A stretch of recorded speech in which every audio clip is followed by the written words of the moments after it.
నిర్గమకాండము 16వ అధ్యాయము. తరువాత ఇశ్రాయేలీల సమాజమంతయును ఏలీము నుండి ప్రయాణమైపోయి వారు ఐగుప్తు దేశంలో నుండి బయలుదేరిన 2వ నెల 15వ దినమున ఏలీమునకును సీనాయికిని మధ్యనున్న సీను అరణ్యమునకు వచ్చిరి. ఆ అరణ్యములో ఇశ్రాయేలీల సమాజమంతయు మోషే అహరోనుల మీద సనిగెను. ఇశ్రాయేలీలు, మేము మాంసము వండుకొను కుండల యొద్ద కూర్చుండి తృప్తిగా ఆహారము తినునప్పుడు యెహోవా చేతి వలన ఏల చావకపోతుమి? ఈ సర్వ సమాజమును ఆకలి చేత చంపుటకు ఈ అరణ్యంలోనికి మమ్మును అక్కడ నుండి తోడుకొని వచ్చితిరని వారితో ననగా, యెహోవా మోషేను చూచి, ఇదిగో, నేను ఆకాశము నుండి మీ కొరకు ఆహారమును కురిపించెదను. వారు నా ధర్మశాస్త్రమును అనుసరించి నడుతురో లేదో అని నేను వారిని పరీక్షించున్నట్లు ఈ ప్రజలు వెళ్ళి ఏనాటి బత్తము ఆనాడే కూర్చుకొనవలెను. మరియు 6వ దినమున వారు తెచ్చుకొనిన దానిని సిద్ధపరచుకొనవలెను. వారు దినదినమున కూర్చుకొని దానికంటే అది రెండంతలై ఉండవలెననెను. అప్పుడు మోషే అహరోనులు ఇశ్రాయేలీలందరితో, యెహోవా ఐగుప్తు దేశంలో నుండి మిమ్మను బయటికి రప్పించెనని సాయంకాలమందు మీకు తెలియబడును. యెహోవా మీద మీరు సనిగిన సనుగులను ఆయన వినుచున్నాడు. ఉదయమున మీరు యెహోవా మహిమను చూచెదరు. మేము ఏపాటి వారము? మా మీద సనుగనేలా అనిరి. మరియు మోషే, మీరు తినుటకై సాయంకాలమున మాంసమును ఉదయమున చాలినంత ఆహారమును యెహోవా మీకియ్యగాను మీరు ఆయన మీద సనుగు మీ సనుగులను యెహోవాయే వినుచుండగాను మేము ఏపాటి వారము? మీ సనుగుట యెహోవా మీదనే గాని మా మీద కాదనెను. అంతటా మోషే అహరోనుతో, యెహోవా సన్నిధికి సమీపించుడి, ఆయన మీ సనుగులను వినినని నీవు ఇశ్రాయేలీల సర్వ సమాజముతో చెప్పుమనెను. అట్లు అహరోను ఇశ్రాయేలీల సర్వ సమాజముతో మాటలాడుచుండగా వారు అరణ్యము వైపు చూచిరి. అప్పుడు యెహోవా మహిమ ఆ మేఘములో వారికి కనబడెను. అప్పుడు యెహోవా మోషేతో ఇట్లనెను, నేను ఇశ్రాయేలీల సనుగులను వింటిని. నీవు సాయంకాలమున మీరు మాంసము తెందురు, ఉదయమున ఆహారము చేత తృప్తి పొందుదురు. అప్పుడు మీ దేవుడనైన యెహోవాను నేనే అని మీరు తెలుసుకొందురని వారితో చెప్పుమనెను. కాగా సాయంకాలమున పూరేడులు వచ్చి వారి పాళెమును కప్పెను. ఉదయమున మంచు వారి పాళెము చుట్టూ పడియుండెను. పడిన ఆ మంచు ఇరిగిపోయిన తరువాత నూగు మంచు వలె సన్నని కణములు అరణ్యపు భూమి మీద కనబడెను. ఇశ్రాయేలీలు దాన్ని చూచినప్పుడు అది ఏమైనది తెలియక, ఇదేమి అని ఒకరితో ఒకరు చెప్పుకొనిరి. మోషే, ఇది తినుటకు యెహోవా మీకిచ్చిన ఆహారము. యెహోవా ఆజ్ఞాపించినదేమనగా, ప్రతివాడును తన వారి భోజనమునకు ప్రతివాడు తన కుటుంబములోని తలకు ఒక్కొక్క ఓమేరు చొప్పున దాని కూర్చుకొనవలెను. ఒక్కొక్కడు తన గుడారంలో నున్నవారి కొరకు కూర్చుకొనవలెననెను. ఇశ్రాయేలీలు అట్లు చేయగా కొందరు హెచ్చుగాను కొందరు తక్కువగాను కూర్చుకొనిరి. వారు ఓమేరులో కొలిచినప్పుడు హెచ్చుగా కూర్చుకొనిన వానికి ఎక్కువగా మిగలలేదు, తక్కువగా కూర్చుకొనిన వానికి తక్కువ కాలేదు. వారు తమ తమ ఇంటివారి భోజనమునకు సరిగా కూర్చుకొని ఉండిరి. మరియు మోషే, దీనిలో ఏమియు ఉదయము వరకు ఎవరునూ మిగిల్చుకొనకూడదని వారితో చెప్పెను. అయితే వారు మోషే మాట వినక కొందరు ఉదయము వరకు దానిలో కొంచెము మిగుల్చుకొనగా అది పురుగు పట్టి కంపు కొట్టెను. మోషే వారి మీద కోపపడగా వారు అనుదినము ఉదయమున ఒక్కొక్కడు తన ఇంటివారి భోజనమునకు తగినట్టుగా కూర్చుకొనిరి. ఎండవేడిమికి అది కరిగెను. 6వ దినమున వారు ఒక్కొక్కనికి 2 ఓమేరుల చొప్పున 2 అంతలు ఆహారము కూర్చుకొనినప్పుడు సమాజం యొక్క అధికారులందరూ వచ్చి అది మోషేకు తెలిపిరి. అందుకు అతడు, యెహోవా చెప్పిన మాట ఇది, రేపు విశ్రాంతి దినము, అది యెహోవాకు పరిశుద్ధమైన విశ్రాంతి దినము.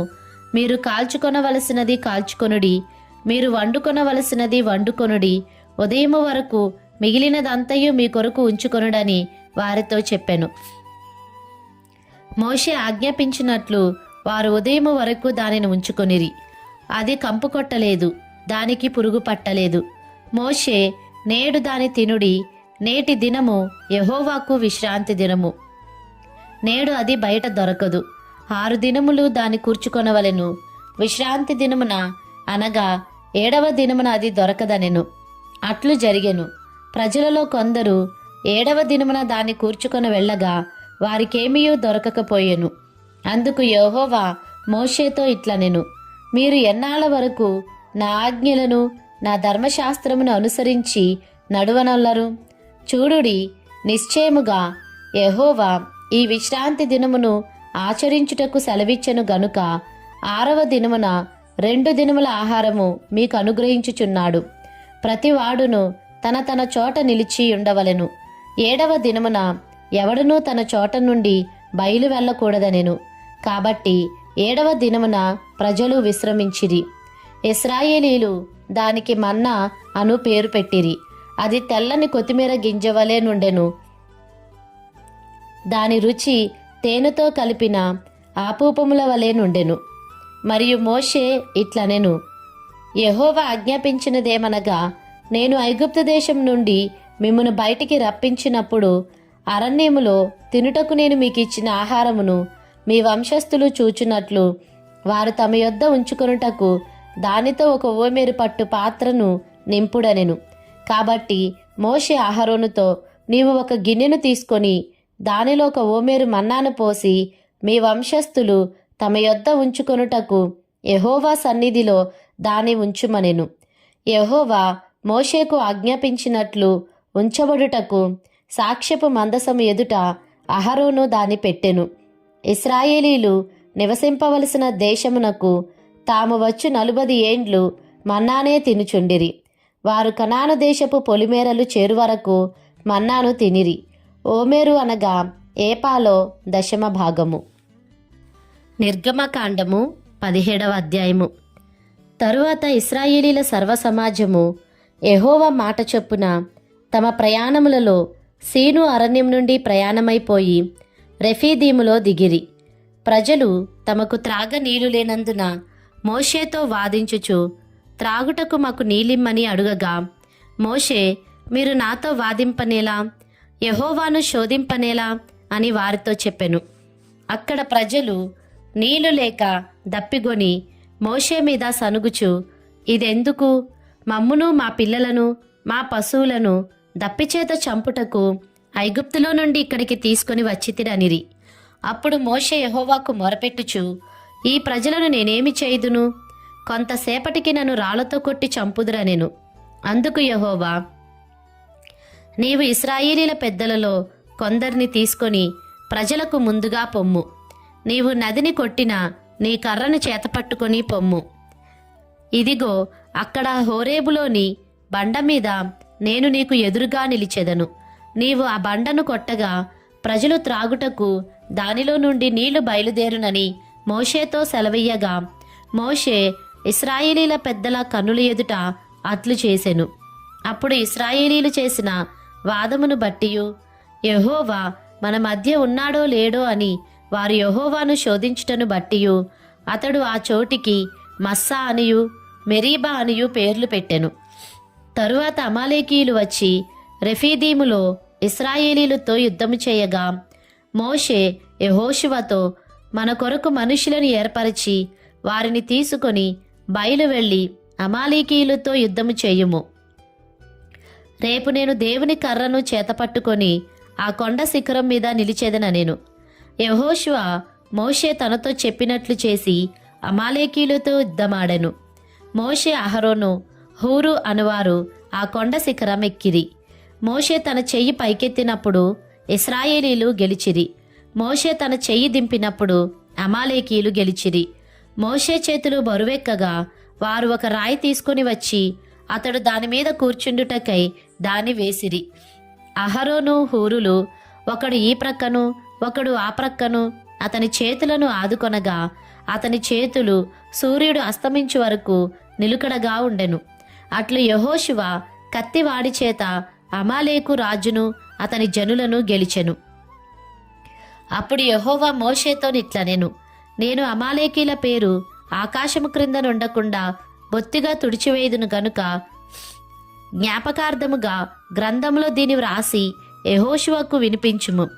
తరువాత మోషే ఒక బలిపీఠమును కట్టి దానికి యెహోవా నిస్సి అని పేరు పెట్టి, అమాలేకీయులు తమ చేతిని యెహోవా సింహాసనమునకు విరోధముగా ఎత్తిరి గనుక యెహోవాకు అమాలేకీయులతో తరతరముల వరకు యుద్ధమనెను. యెహోవా నిస్సి అనగా ధ్వజము.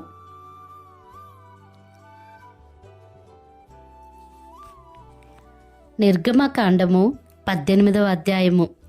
దేవుడు మోషేకును తన ప్రజలైన ఇశ్రాయేలీలకును చేసినదంతయు, యెహోవా ఇశ్రాయేలీలను ఐగుప్తు నుండి వెలుపలికి రప్పించిన సంగతియు మిద్యాను యాజకుడును మోషే మామయ్యునైన యిత్రో వినినప్పుడు, మోషే మామయ్యనై ఆ యిత్రో తన యొద్దకు పంపబడిన మోషే భార్య అయిన సిప్పోరాను ఆమె 2 కుమారులను తోడుకొని వచ్చెను. అతడు అన్యదేశములో నేను పరదేశిననుకొని వారిలో ఒకనికి గెర్షోము అని పేరు పెట్టెను. నా తండ్రి దేవుడు నాకు సహాయమై ఫరో కత్తివాత నుండి నన్ను తప్పించిననుకొని 2వ వానికి ఎలియేజర్ అని పేరు పెట్టెను. మోషే మామయ్యైన యిత్రో అతని కుమారులనిద్దరిని అతని భార్యను తోడుకొని అరణ్యములో దేవుని పర్వతము దగ్గర దిగిన మోషే యొద్దకు వచ్చెను. యిత్రో అను నీ మామనైన నేనును నీ భార్యయు ఆమెతో కూడా ఆమె 2 కుమారులను నీ యొద్దకు వచ్చి ఉన్నామని మోషేకు వర్తమానము పంపగా, మోషే తన మామను ఎదుర్కొనపోయి వందనము చేసి అతని ముద్దు పెట్టుకొనెను. వారు ఒకరి క్షేమము ఒకరు తెలుసుకొని గుడారములోనికి వచ్చిరి. తరువాత మోషే యెహోవా ఇశ్రాయేలుల కొరకు ఫరోకును ఐగుప్తీయులకును చేసినదంతయు, త్రోవలో తమకు వచ్చిన కష్టము యావత్తును, యెహోవా తమను విడిపించిన సంగతియు తన మామతో వివరించి చెప్పెను. యెహోవా ఐగుప్తీయుల చేతిలో నుండి విడిపించి ఇశ్రాయేలీలకు చేసిన మేలంతటిని గూర్చి యిత్రో సంతోషించెను. మరియు యిత్రో ఐగుప్తీయుల చేతిలో నుండియు ఫరో చేతిలో నుండియు మిమ్మును విడిపించి ఐగుప్తీయుల చేతి క్రింద నుండి ఈ ప్రజలను విడిపించిన యెహోవా స్తుతింపబడునుగాక. ఐగుప్తీయులు గర్వించి ఇశ్రాయేలీల మీద చేసిన దౌర్జన్యమును బట్టి ఆయన చేసిన దాన్ని చూచి, యెహోవా సమస్త దేవతల కంటే గొప్పవాడని ఇప్పుడు నాకు తెలిసినదనెను. మరియు మోషే మామయ్యైన యిత్రో ఒక దహన బలిని బలులను దేవునికి అర్పింపగా, అహరోనును ఇశ్రాయేలీల పెద్దలందరూ మోషే మామతో దేవుని సన్నిధిని భోజనము చేయవచ్చిరి. మరునాడు మోషే ప్రజలకు న్యాయము తీర్చుటకు కూర్చుండగా ఉదయము మొదలుకొని సాయంకాలము వరకు ప్రజలు మోషే యొద్ద నిలిచియుండిరి. మోషే ప్రజలకు చేసినదంతయు అతని మామ చూచి, నీవు ఈ ప్రజలకు చేయుచున్న ఈ పని ఏమిటి? ఉదయము మొదలుకొని సాయంకాలము వరకు నీవు మాత్రము కూర్చుండగా ప్రజలందరూ నీ యొద్ద నిలిచియుండనేలా అని అడుగగా, మోషే దేవుని తీర్పు తెలుసుకొనుటకు ప్రజలు నా యొద్దకు వచ్చెదరు. వారికి వ్యాజ్యం ఏదైనాను కలిగిన ఎడల నా యొద్దకు వచ్చెదరు. నేను వారి విషయము న్యాయము తీర్చి దేవుని కట్టడలను ఆయన ధర్మశాస్త్ర విధులను వారికి తెలుపుచున్నానని తన మామతో చెప్పెను. అందుకు మోషే మామ అతనితో, నీవు చేయుచున్న పని మంచిది కాదు. నీవును నీతోనున్న ఈ ప్రజలను నిశ్చయంగా నలిగిపోదురు. ఈ పని నీకు మిక్కిలి భారము. అది నీవు ఒక్కడవే చేయచాలవు. కాబట్టి నా మాట వినుము. నేను నీకొక ఆలోచన చెప్పెదను. దేవుడు నీకు తోడయుండును. ప్రజల పక్షమున నీవు దేవుని సముఖమందు ఉండి వారి వ్యాజ్యములను దేవుని యొద్దకు తేవలెను. నీవు వారికి ఆయన కట్టడలను ధర్మశాస్త్ర విధులను బోధించి వారు నడవలసిన త్రోవను వారు చేయవలసిన కార్యములను వారికి తెలుపవలెను. మరియు నీవు ప్రజలందరిలో సామర్థ్యము, దైవభక్తి, సత్యాసక్తి కలిగి లంచగొండులు కాని మనుషులను ఏర్పరచుకొని 1000 మందికి ఒకనిగాను, 100 మందికి ఒకనిగాను, 50 మందికి ఒకనిగాను, 10 మందికి ఒకనిగాను వారి మీద న్యాయాధిపతులను నియమింపవలెను. వారు ఎల్లప్పుడూ ప్రజలకు న్యాయము తీర్చవలెను. అయితే గొప్ప వ్యాజ్యములన్నిటినీ నీ యొద్దకు తేవలెను. ప్రతి అల్ప విషయమును వారే తీర్పు తీర్చవచ్చును. ప్రతి అల్ప విషయమును వారే తీర్చవచ్చును. అట్లు వారు నీతో కూడా ఈ భారమును మోసిన ఎడల నీకు సులువుగా ఉండును. దేవుడు ఈలాగు చేయుటకు నీకు సెలవిచ్చిన ఎడల నీవు ఈ పని చేయుచు దాని భారమును సహింపగలవు. మరియు ఈ ప్రజలందరూ తమ తమ చోట్లకు సమాధానముగా వెళ్ళుదురని చెప్పెను. మోషే తన మామ మాట విని అతడు చెప్పినదంతయు చేసెను.